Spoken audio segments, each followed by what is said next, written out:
नमस्कार दोस्तों। आज इस वीडियो में बात करेंगे फार्म लॉस के बारे में, जिसके वजह से देश भर में प्रोटेस्ट्स हो रहे हैं और फार्मर्स ने दिल्ली के बॉर्डर्स को पिछले 20 दिनों से घेर के रखा हुआ है। समझने की कोशिश करेंगे कि इस कानून में अच्छी बात और बुरी बातें क्या हैं और फाइनली एक फैक्ट बेस्ड निष्कर्ष पे पहुंचने की कोशिश करेंगे।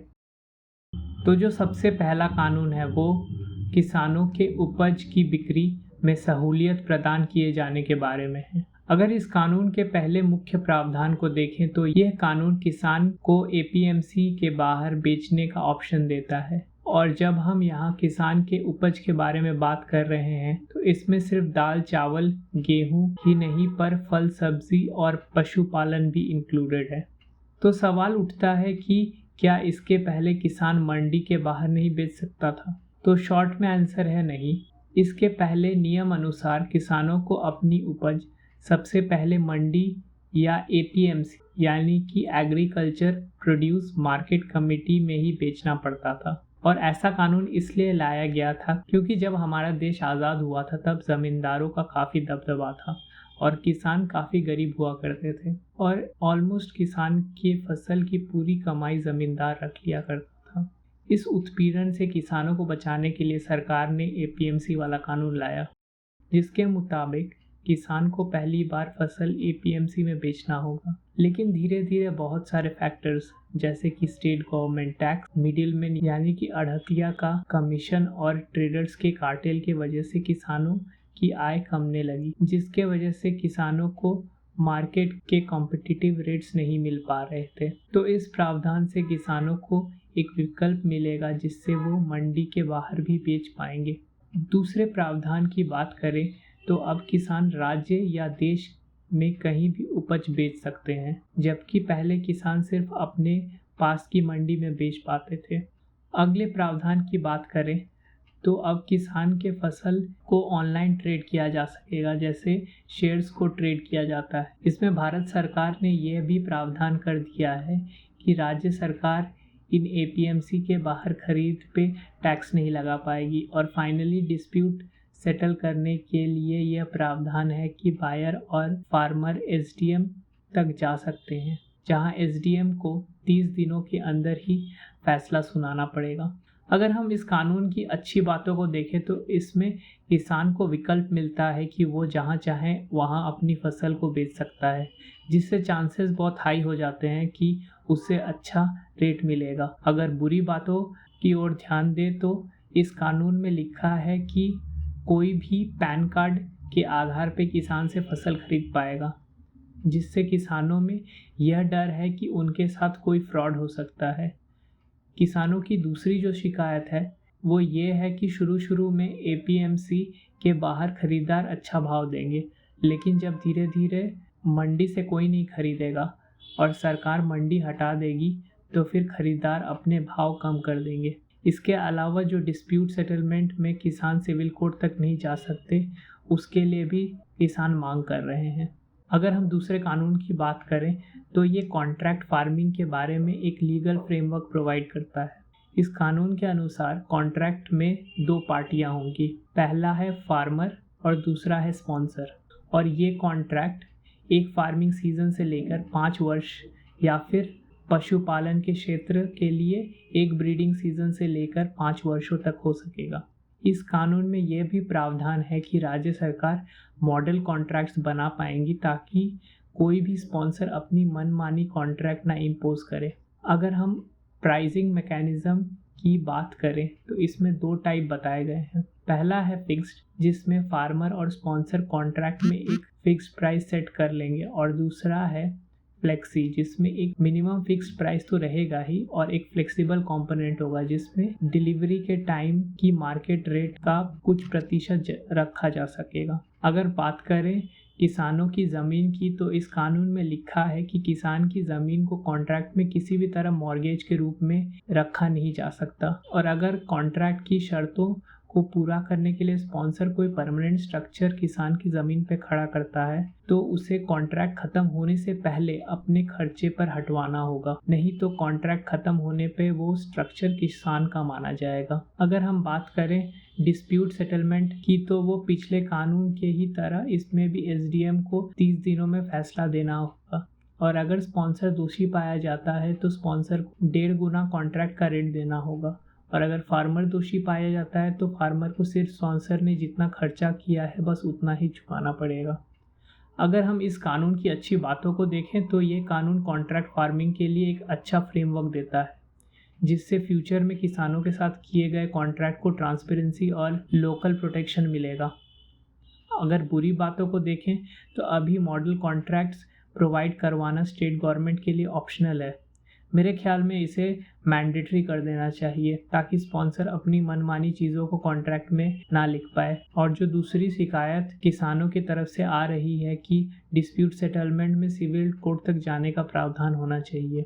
अगर हम बात करें तीसरे कानून की तो वो कोई नया कानून नहीं है। 1955 के एसेंशियल कमोडिटीज़ वाले कानून में संशोधन किया गया है। इस कानून को 1955 में आवश्यक खाद्य वस्तुओं की जमाखोरी पर रोक लगाने के लिए लाया गया था। अब कानून में संशोधन के माध्यम से यह लिख दिया गया है कि जमाखोरी पर रोक नहीं लगेगी जब तक एक्स्ट्रा ऑर्डिनरी सर्कमस्टांसेस उत्पन्न नहीं हो जाते। एक्स्ट्रा ऑर्डिनरी सर्कमस्टांसेस में जंग, सूखा, प्राकृतिक आपदा और प्राइस हाइक को डाला गया है।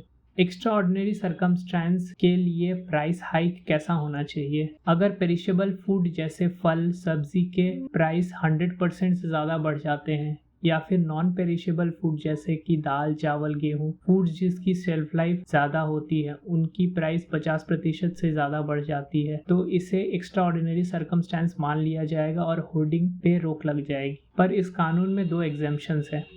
एक्स्ट्रा ऑर्डिनरी सर्कमस्टेंसेस के दौरान भी फूड प्रोसेसिंग प्लांट को अपनी कैपेसिटी जितना जमा करने दिया जाएगा, या फिर अगर किसी ट्रेडर के पास एक्सपोर्ट का पेंडिंग बिल है तो उसे भी उतना कैपेसिटी जमा करने दिया जाएगा। अगर इस कानून को देखें तो इससे फार्मर का ज़्यादा कुछ लेना देना नहीं है। मोस्टली शॉर्ट टर्म में जनरल पब्लिक के लिए फूड प्राइसेस में बढ़ोतरी हो सकती है। नेक्स्ट अगर बात करते हैं मिनिमम सपोर्ट प्राइस की, तो सबसे पहला सवाल जो मन में आता है कि इसे स्टार्ट क्यों किया गया था। अगर आपको याद हो तो 1964 से 1966 के बीच में भारत के विभिन्न राज्यों में भारी सूखा पड़ा था, और उन दिनों भारत फूड के मामले में सेल्फ रिलायंट नहीं हुआ था। हमारे देश में अमेरिका से चावल और गेहूं आता था।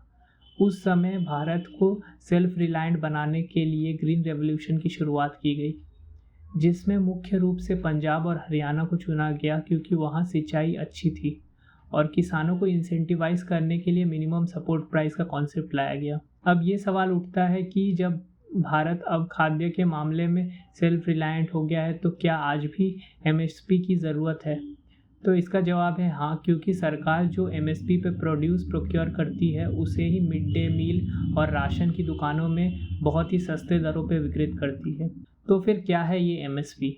एमएसपी एक मिनिमम सपोर्ट प्राइस की गारंटी है जो सरकार 23 फसलों पे देती है, जिसके तहत 23 फसलों को कोई ट्रेडर एमएसपी से कम पे नहीं खरीद सकता है, और अगर कोई ट्रेडर एमएसपी पे नहीं खरीदता है तो सरकारी कंपनी एफसीआई गेहूं और चावल एमएसपी पे खरीद लेती है।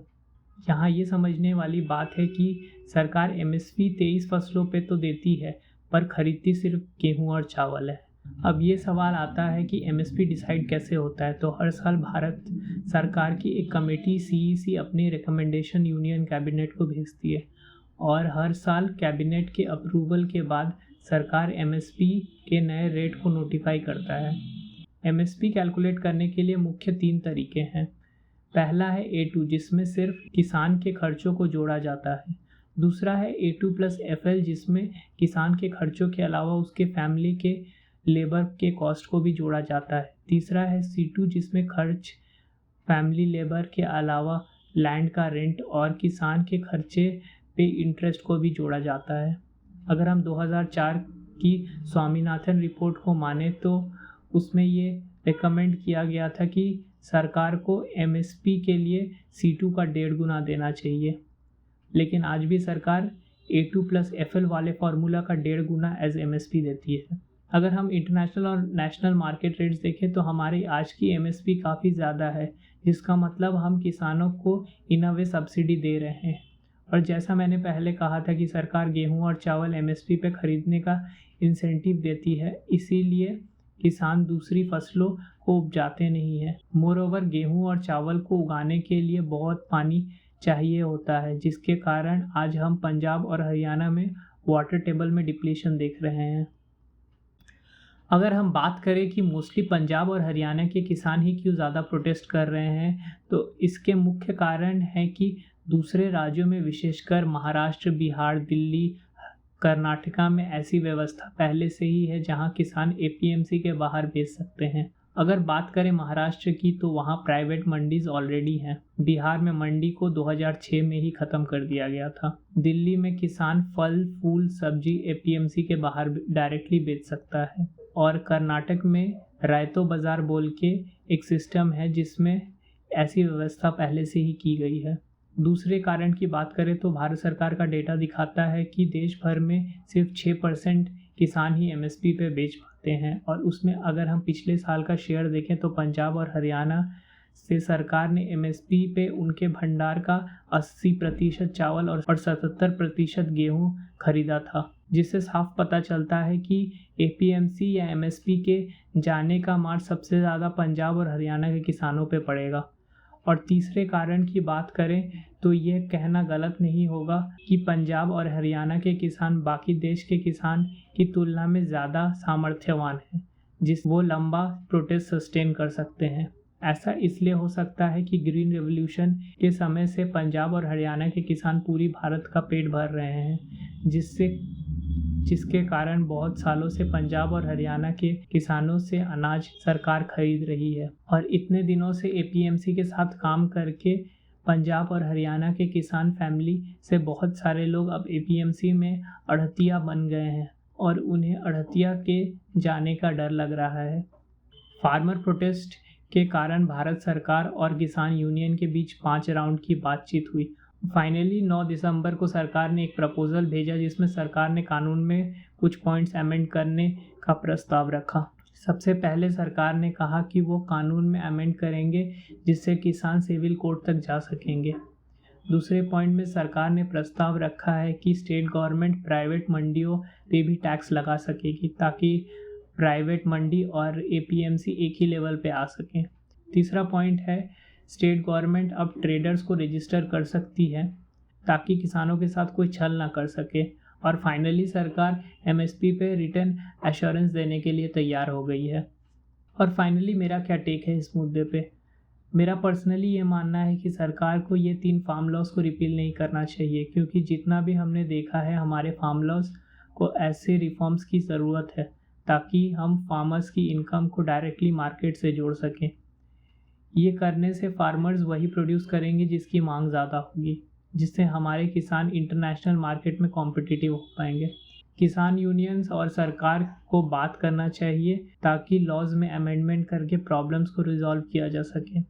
मोरओवर सरकार को MSP को लीगल राइट बना देना चाहिए ताकि किसानों के मन में जो शंका है वो चली जाए। और अगर किसानों को मूव करना है दूसरे क्रॉप्स पे तो सरकार को इंसेंटिव्स देना चाहिए, जैसे कि हरियाणा सरकार 7,000 रुपये प्रति एकड़ दे रही है। दोस्तों आज के लिए वीडियो में बस इतना ही। वीडियो अगर इन्फॉर्मेटिव लगा हो तो वीडियो के नीचे वाले लाइक बटन को दबा दीजिएगा और चैनल को सब्सक्राइब नहीं किया हो तो सब्सक्राइब कर दीजिएगा। आपका समय देने के लिए धन्यवाद। मैं मिलूँगा आपसे अगले वीडियो में। बाय।